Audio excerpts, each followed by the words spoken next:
실내 공기질 관리에 대해서 말씀을 드리겠습니다. 공동주택의 경우에 다양한 마감재가 사용되면서 각종 화학물질에 의한 새집 증후군이 이슈가 되고 있습니다. 이에 따라서 다양한 친환경 자재 그리고 실내 공기질 관리 방법이 시행되고 있습니다. 실내 공기질 관리법 시행규칙에 의하면 실내 공기질 측정 대상은 100세대 이상의 신축 공동주택, 아파트나 연립이나 기숙사 등을 대상으로 하고 있고, 측정 세대수는 휘발성 유기화합물, 포름알데히드 같은 그런 물질들은 100세대당 3개소 측정을 하게 되고, 이후에 100세대 증가 시마다 1개소, 최대 20세대 측정을 하게 됩니다. 라도는 세대 기준은 휘발성 유기화합물과 동일하고 최대 5세대 기준으로 측정하게 됩니다. 저층부, 중층부, 고층부에 고르게 선정하면서 측정하게 됩니다. 시료 채취 위치는 바닥에서 높이 1.2에서 1.5m 높이에서 채취를 하게 됩니다. 검사 방법은 30분 환기한 후에 5시간을 밀폐시키고 그 이후에 시료를 채취합니다. 이때 20도씨를 유지해야 되고 30분 간격으로 2회 측정하게 됩니다.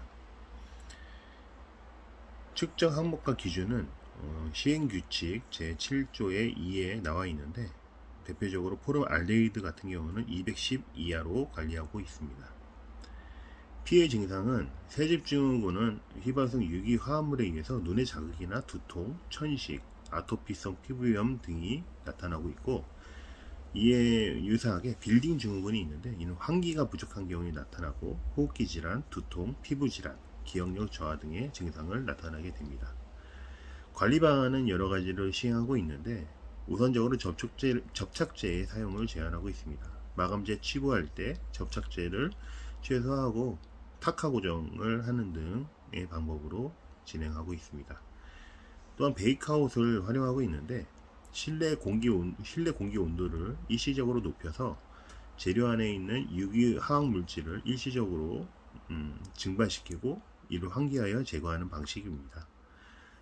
방법은 외기에 접하는 모든 문을 닫은 후에 가구나 서랍 등을 모두 오픈하고 실내 온도를 30도에서 38도로 8시간 정도 유지합니다. 이후에 2시간 환기를 실시하고, 이러한 루틴을 3회 반복, 3일 동안 연속해서 실시하게 됩니다. 또 적정 온습도를 유지하는 방법, 그리고 실내 공기질 측정을 하여서 직접적으로 관리하는 방법, 그리고 환기 시스템을 적용하는 방법이 있는데, 자연환기, 그릴 같은 자연환기가 있을 수 있고요, 강제환기 시스템과 같은 그런 설비를 구성해서 병용하여 환기를 시키는 방법이 있을 수 있습니다. 그리고 자재 품질 인증제를 실시를 하면서 친환경 자재를 사용하는 그런 방법으로 진행하고 있습니다. 측정 결과에 대한 공고 기준은 입주 3일 전까지 인허가청에 해당 측정 결과를 제출해야 되고, 제출한 입주 이후부터 60일간 입주자가 잘 볼 수 있는 곳에 게시하게 됩니다. 시공 단계별로 제가 경험했던 조치사항을 말씀드리면, 시공 전 단계에서는 친환경 자재를 선정해서 적용하고, 저희 회사 같은 경우는 E0급의 화판을 반드시 사용하게 기준으로 정해 놓았습니다.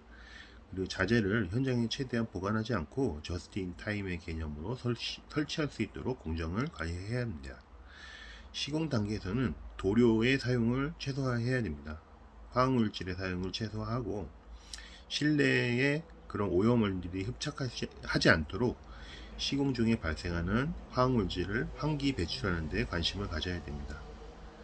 시공 후 단계는 지속적으로 환기를, 베이크아웃이나 플래시아웃 같은 행위들을 실시를 해야 되고, 기능성 촉매라고 숯 같은 그런 물질들이 있습니다. 상당히 효과를 가지고 있는데, 이러한 기능성 촉매를 통해서 지속적으로 실내 공기질을 관리해 나간 경험이 있습니다.